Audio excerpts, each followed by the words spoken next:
Devarakonda sports association Bhavan నందు police అమరవీరులకు అధ్యక్షుడు ఎన్వీటీ సభ్యులతో కలిసి అమరుల పటానికి పూలమాల వేసి నివాళులర్పించారు. అనంతరం మాట్లాడుతూ పోలీస్ అమరవీరుల సంస్కరణ దినం ప్రతి సంవత్సరం జరుపుకుంటారని, భారత చైనా సరిహద్దులోని అక్షయ్ చిన్ ప్రాంతంలో 16 అడుగుల ఎత్తున రక్తం గడ్డకట్టే మంచి పర్వతాల మధ్యన ఉన్న వేడినీటి బుగ్గ అమర జవాన్ల త్యాగాలకు ప్రతీకగా మన మధ్య నిలిచి ఉందని, దేశవ్యాప్తంగా విధి నిర్వహణలో అసూలు బాసిన పోలీసులను స్మరిస్తూ 21న పోలీస్ అమరవీరుల దినోత్సవం జరుపుకుంటాము.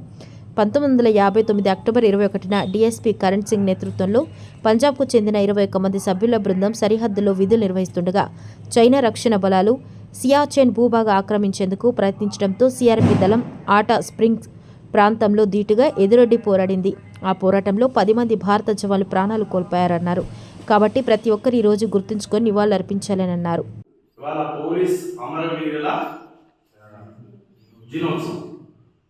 వాళ్ళు ఏంటంటే విధి నిర్వహణ అంటే డ్యూటీ చేస్తూ మన కోసం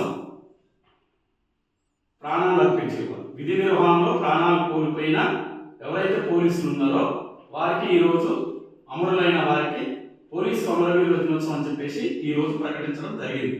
కాబట్టి వాళ్ళందరినీ స్మరించుకుంటూ వాళ్ళకి ఈరోజు మనం నివాళులు అర్పిస్తున్నాం అన్నమాట. ఓకేనా? పోలీసులు ఒక్కరోజు డ్యూటీలో లేకపోతే ఏమవుతుంది?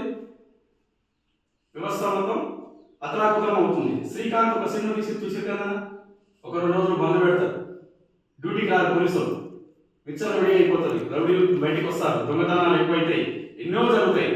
వాళ్ళు నిద్రలు లేకుండా ప్రతిరోజు రాత్రిపూట పెట్రోలింగ్ చేస్తుంటారు. మీరు వినబడుతుంటాయి కదా, ఆర్మీ వింటుందా? లేకపోతే దొంగలు పడతారు.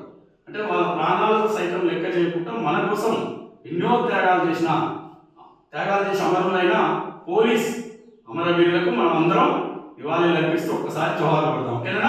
పోలీస్ అమరవీరులకి జోహార్, పోలీస్ అమరవీరులకి జోహార్, జోహార్ పోలీస్ అమరవీరులారా, జోహార్ జోహార్, జోహార్ పోలీస్ అమరవీరులారా, జోహార్ జోహార్, పోలీస్ అమరవీరులకి జోహార్, పోలీస్ అమరవీరులకి జోహార్. ఓకేనా? థాంక్యూ. ఈ రోజు సాయంత్రం 6 గంటలకి మీనాక్షి హోటల్ నుంచి అంబేద్కర్ బొమ్మ వరకు ర్యాలీ ఉంటుంది. ఎవరైతే ఇక్కడ దయచేసి క్యాండిల్స్ సిఐ గారు, ఏఎస్పీ గారు, పోలీసులు మొత్తం ఉంటారు. మనం చేద్దాం, ర్యాలీలో పాల్గొనాలి. మీనాక్షి హోటల్ దగ్గరికి 6 గంటలకు తప్పనిసరి. ఇక్కడైతే ఎవరు వచ్చారో దయచేసి మీ మిత్రులను కూడా తీసుకురండి. మనం చేయడం వల్ల వాళ్ళకి చాలా మంచిది. ఇది ఇటువంటి కార్యక్రమాలు చేయాలి, పిల్లలకు తెలియాలి.